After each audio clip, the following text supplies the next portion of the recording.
If you are a speech pathologist and you're struggling to write language therapy goals, then give me just 5 minutes of your time and I will show you how to solve that problem. I'm Dr. Karen Dudek-Brannan, and I help SLPs create better systems for their language therapy so that they can see their students thrive. So when I started practicing, I felt like language was something that was super confusing. I always felt like I was working really hard and not seeing my students make progress. And that's why when I went back and got my doctorate, I made language and literacy my area of expertise. And during the course of that time, I created a system that allowed me to strategically address my students' language skills so that I could support their reading and writing skills. And now what I do is I share that information with other SLPs so that they can support their students' academic skills and see them thrive in school.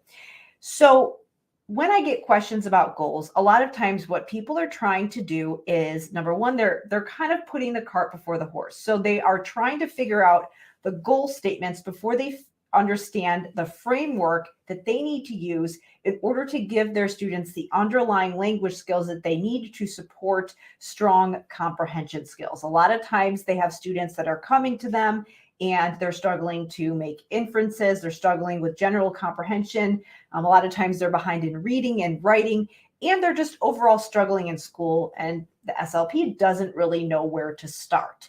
And the reason that students are often struggling is because they don't have the underlying language skills that are going to support comprehension.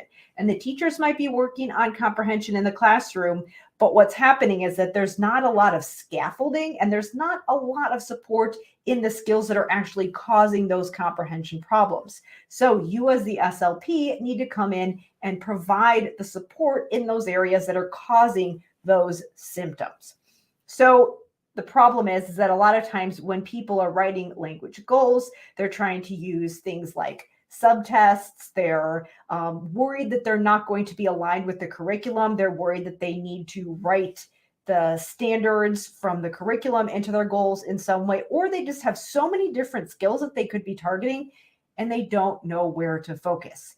So that's why before I even recommend thinking about goals, because usually it's one of the first things that people ask me, what I teach people instead is the framework for building language skills that are typically the issue in the first place. We use that to line it up with what's going on with the student before we can even think about goals.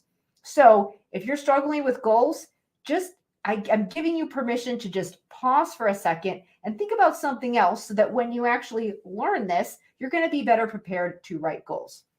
What I do is that I teach SLPs a 5-component framework focused on 5 components that are going to support the vocabulary skills needed in order to have the language skills that are going to support that high-level comprehension. So we're going to focus on things like phonology, so being able to understand the sound relationships in words, understanding how words sound and being able to recognize them when you hear the word. That's part of vocabulary, so we need to support those skills. We need to support morphological skills, so understanding the parts of words and how they fit together. That's going to support vocabulary as well as spelling. We need to support orthographic awareness, so understanding the relationship between print symbols and sounds. That's going to support vocabulary. It's also going to support reading and writing skills. We need to support semantic skills. This is going to be really important to addressing issues with word retrieval. And then finally, we need to support syntactic skills. This is a big one. This is something that has a huge impact on comprehension. And if students don't get support in this area, which oftentimes they aren't, then they're going to have comprehension breakdowns. So your role as the SLP is to figure out the strategies that are needed and the theory and research behind these areas. And what that's going to do is allow you to understand the process and understand the skills that your students need to work on. That's what's going to inform your goals.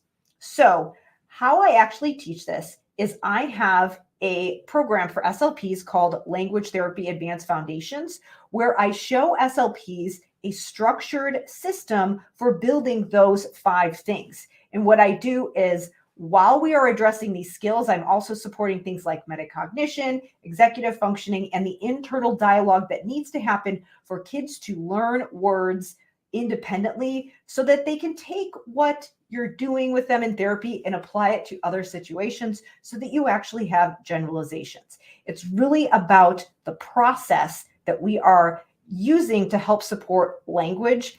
And what that's going to do is give you that system that's going to help you outline not just the goals, but the strategies that you're going to use to target the goals, which is really the most important thing.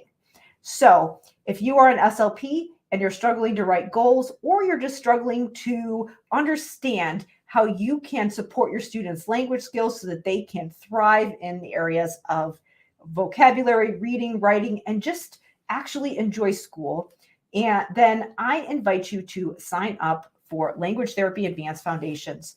All you need to do to sign up for this program is click the link below, and it will take you to the enrollment page so that you can learn this language